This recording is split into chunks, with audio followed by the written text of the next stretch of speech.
成都飞机设计所公开的垂直起降战斗机专利有创新性和合理性，但也会面临不少挑战。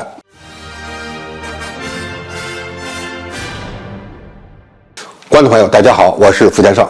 近日，一项成都飞机设计所申请的前后双发垂直起降战斗机专利申请，引发了网友的激烈讨论。讨论的热点之一是这项专利的公开是否意味着中国正在开发自己的垂直短距起降战斗机。第二个热点是该专利的可行性以及它的优势所在。首先，我们来看看这项专利的主要内容。成都飞机设计所所提交的这项专利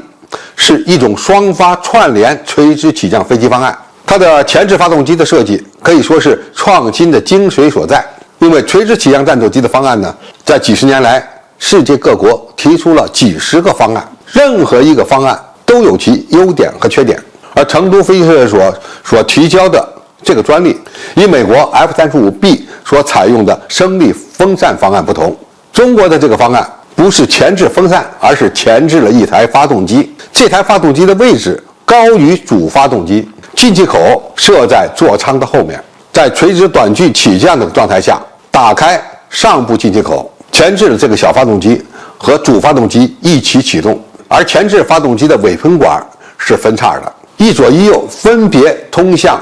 机体的两侧，以便为战斗机提供前置的动力升力。而主发动机的尾喷管也是可以偏转的，由它提供后置的动力升力。这三股喷流分别位于飞机重心的前方和后方，从而通过相应的调整，让它们达到平衡，最终呢托举飞机垂直上升或下降。它的第二个特点是前置的小型涡扇发动机，它的尾喷管是可以改变方向的，它既能够向下喷，也能够向后喷。那么喷流的转向主要是通过百叶窗的转动来实现。喷流向下喷的时候可以产生动力升力，而向后喷的时候就能够产生推进推力。这也就意味着，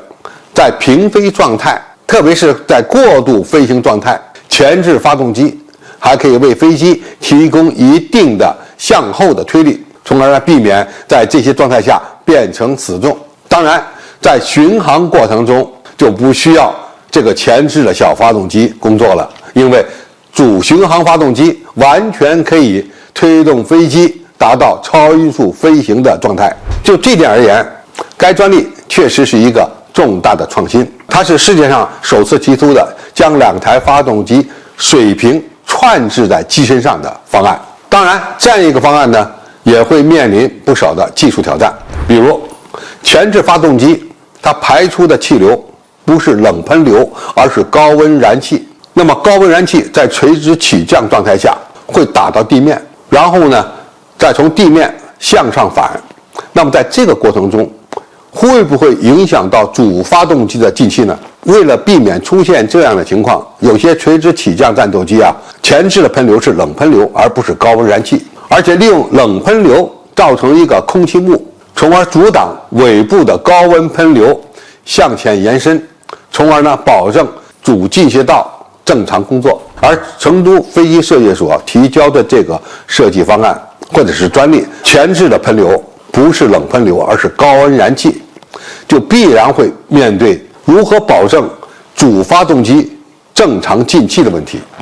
那么措施之一是将进气口前移。该专利所展示的飞机的方案却采用的是腹部进气。腹部进气对改善飞机的高机动性，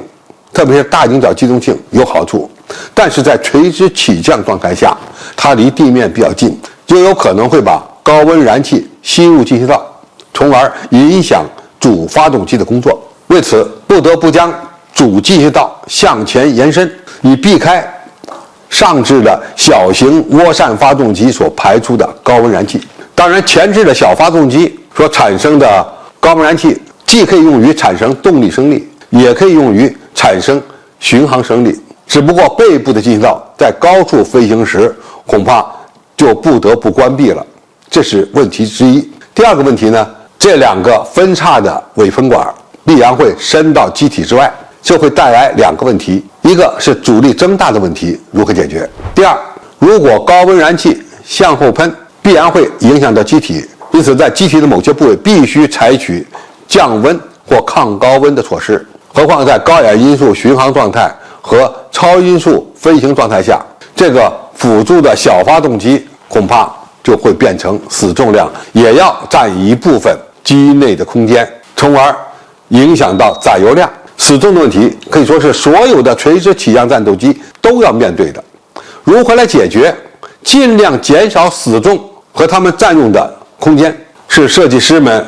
必须想方设法克服的。尽量减小其不利干扰，而增大其有利干扰。那么至于中国未来会不会研制垂直短距起降战斗机，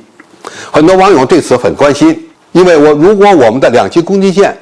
能够装备这样的战机，那么就完全可以和美国的闪电航母相抗衡。因为美国的闪电航母，也就是两栖攻击舰，可以配备 F-35B 这种具备垂直短距起降能力的战机。但是不要忘了，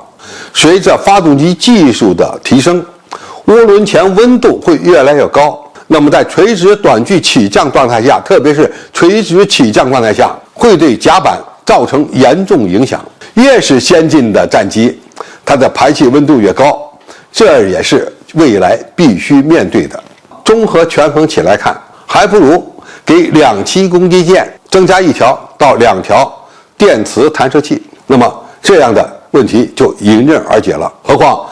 采用电磁弹射起飞的战斗机，它的作战半径、飞行速度可能都要远远的优于那些采用垂直短距起降方式离舰的战机。就这点而言，未来我觉得舰载战斗机如何发展，还是需要认真论证和研究的。好，今天评述就到这里，谢谢大家收看，我们下期再见。